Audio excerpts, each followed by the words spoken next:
right. Thanks everyone for being here. Just first want to recognize that we have our budget staff with us who have just finished the budget process, and just want to, of course, thank them and show them our gratitude for the hard work. And we're going to get into talking a little bit about the budget. But Mark Manning and his team work nonstop to ensure that the budget process is robust. They have a tough job answering to 7 city council members and also to the public, the city manager, and incorporating all of the input and, of course, all the other questions. So I want to recognize them because for the 26th year, our finance department has achieved the 2021 Achievement of Excellence in Procurement Award. So they were able to win this award this last year, going through COVID, going through all the ups and downs of the budget. They were still able to win this prestigious award, which speaks to the dedication and expertise on how they have and how lucky we are for having them on our staff, making sure that our budgets not only balance, but also represent the values of our community. So the award is given by the National Procurement Institute and recognizes excellence in public procurement and a commitment to professionalism, productivity, and leadership. So we thank you to our budget department and all the folks who work there to make sure that, our finance department, to make sure that not only are you doing a great job, but you're being recognized nationally for the work that you guys are doing. With that, we're going to jump into our budget highlights. As you all know, we did pass our budget last meeting, and this budget is really a good example of their hard work. Balancing this budget is really no small task. We have $255 million in reserves and $255 million in expenditures. We are required to have about 10% of our expenditures in reserves according to state law, and right now we have about 16.1% in reserves, which is, again, a testament to great staff showing that we have not only exceeded the minimum, but we're in a good position if there was anything unexpected happening in this fiscal year. So we have not had to raise taxes in 28 years, which is really quite incredible. So we were able to balance the budget coming out of the pandemic with, again, keeping on that 28-year tradition of not raising the mill levy. Our largest expenditure is going to public safety, which is 64% of our overall budget. And our largest income when it comes to money that we do spend on the budget is our property taxes at 38% of the budget. But again, for the last 28 years, including this year, we have not raised that mill levy at all. So the goal with some of the ARPA funds, which really helped us get back to where we want to be as a city, wasn't just to duplicate the services that the city did before the pandemic, but really to exceed not only those services, but also not only the services we provide, but really the culture here as well. So with that, in this budget, we were able to be one of the only cities, I believe, in the state that has set the minimum wage to $15 an hour for every full-time employee who works for the city. We will hire 11 additional positions for the Wichita Police Department, and we will utilize $1 million in ARPA funding to help with our fire operations. We will also be able to hire 139 full-time city staff members across various departments that were previously unfilled because of the pandemic. So one of the things we want to do is not just build back, but build back better. And of course, with the pandemic, when we had to cut back on services, now is the perfect time to not only bring people back, but bring them back at a living wage. So we continue to hear from the public that infrastructure maintenance is important, and I'm happy to report that we are raising annual funding for street paving up from $11 million to $20 million by 2031. Our adopted CIP includes funding to renovate 4 branch libraries and also has money to continue expanding our walking and biking lanes to make our city more bike and pedestrian friendly. The CIP also will invest in funding the final phase of our aquatics master plan. So I'm happy to stand for questions, and we got our budget staff to stand for questions about the budget towards the end. But before then, I want to talk about our Cowtown event. I want to encourage everyone with a passion for history to join Cowtown at the People of the Plains this weekend. On Saturday, August 28th, from 10 a.m. to 5 p.m., come out to Cowtown to explore what life was like for the people of the Plains. Explore the history of the Kansas people, from indigenous Americans to soldiers to trappers to settlers and more. Regular admission rates do apply, and that's about $9 for adults, $8 for seniors, $7 for kids 12 through 17, $6 for kids 5 through 11, and kids 4 and under, and Cowtown members, active and retired military and their dependents, and educators, they all get in free. So with that, I can take questions, and if you've got any hard questions about the budget, I'll make sure to bring out some staff to help us out. Question on the minimum wage going up. What is the current rate, and when is it going to go into effect?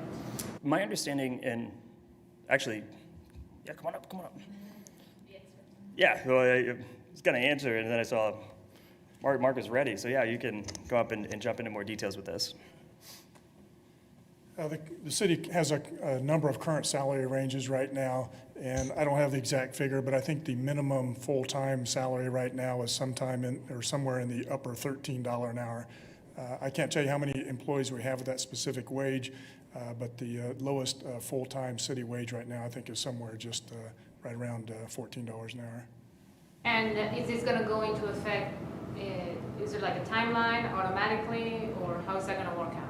Yeah, based on the policy direction we've received, the city has implemented a plan where all new full-time employees that we are hiring at wage rates above $15 an hour. We have some issues we need to work out with our bargaining units that represent a number of these positions, but that's what we're doing now to implement this policy. And the current workers, are they getting a raise? Again, we have some issues to work out with our bargaining units on how it would impact our current workers, and we're in the process of doing that right now. But that's the goal. We work with our bargaining units. We have, I think, about 4 unions that we negotiate with, and also, with other folks who work throughout our system. And our goal is to get everyone up to that $15 if they currently aren't making $15 an hour. So that's the easiest process at this point, is that rehiring of folks.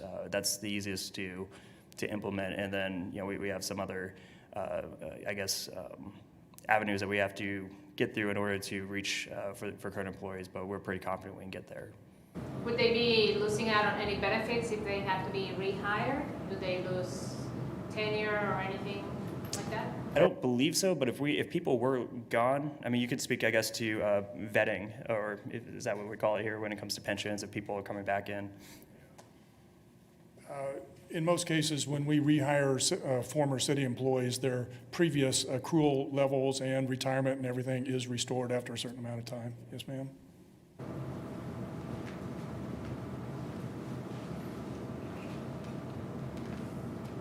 And again, we're able to do that without raising taxes at all.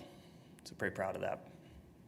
And this will also go for our employees who work for the courts, who have reached out and asked if this applies to them as well, and our understanding after conversation with the city managers, it does.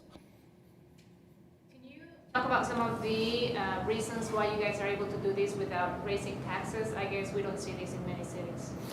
So, yeah, it's really, the budgeting is, again, about values. It's about priorities and where do cities want to put their money. We were cutting millions this time last year. I think 14 million was what we had to cut last year, and we weren't anticipating any type of federal funds coming in, because that was the responsible thing to do. Is you can't make bets on something that Congress may or may not do.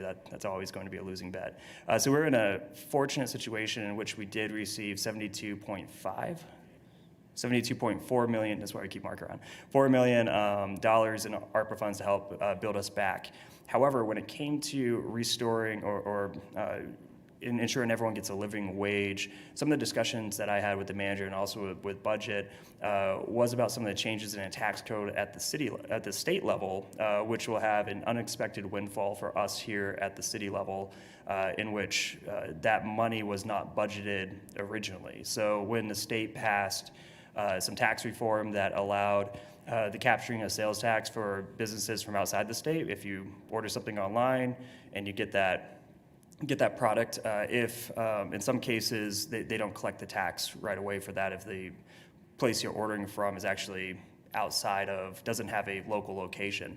Now we're actually going to, the legislature has made it so that playing field has been leveled, and I believe our cut of that was over $250,000 a year, and the fiscal note for jumping people up to the $15 an hour was less than that. So after having conversations when I first started exploring this with budget and with the city manager, we knew we could do this without affecting services or without taking any action on taxes on our end. Mayor, you said most of the funds are going to public safety and you guys are hiring 11 more officers. Mm-hmm. Is that enough for the needs of the city, or do you think more needs to be poured into public safety? So my understanding is it's 7 more officers and then 2 social service experts as well. So what we're trying to do is forward our integrated service model while also completing phase 2 of our police study, which again here in Wichita we do a community policing method, which is the best way or the best practice in order to keep our community safe. It's also one of the more expensive ones. So in doing so, you do need a lot of officers out there. We not only want to have officers available when there's a crisis, but also building relationships. And we want our officers to represent the community in which they work in. So our police department, our police chief, has done a really good job diversifying those incoming classes. We're one of 2 cities in the entire state that actually train our own officers, which means we could pivot on a dime when the best practices or when different policies come up, which means, frankly, we have the best police officers in Kansas. So adding 7 more officers is going to help us bring us up to par with that independent third-party study that was done before I became mayor, and then adding the two social service professionals is also going to allow for integrated services, which expands our ability to better serve Wichitans, but also puts more tools in the toolbox of the people who are hired to keep us safe, which is our police department. Yeah. What else? Judge 12, you got anything? Can't say anything? Nothing? Cake. Did she? She's good, isn't she? Yeah, well, Mark, go for it. So glad you're here, by the way. This would be much more boring if we didn't have folks here willing to ask the tough questions. I always have tough and simple questions, but you guys will be hiring 120 positions for the city? 139 full-time positions. So last year, how many people got laid off, do you remember? I'd have to check, and it's not exactly apples to apples because, for example, if we move forward with pivoting, let's say, the management of Century 2 to a professional organization that can bring Century 2 up really to its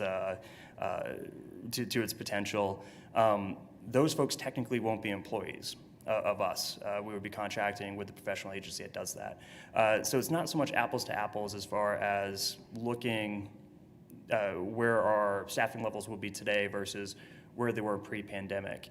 But again, if there is a silver lining with what we just went through as a city, that is we are in a position where when we build back, we can actually make some of the changes now without having the type of, impact it would have had before the pandemic. So the 139 full-time city staff members will be throughout our departments.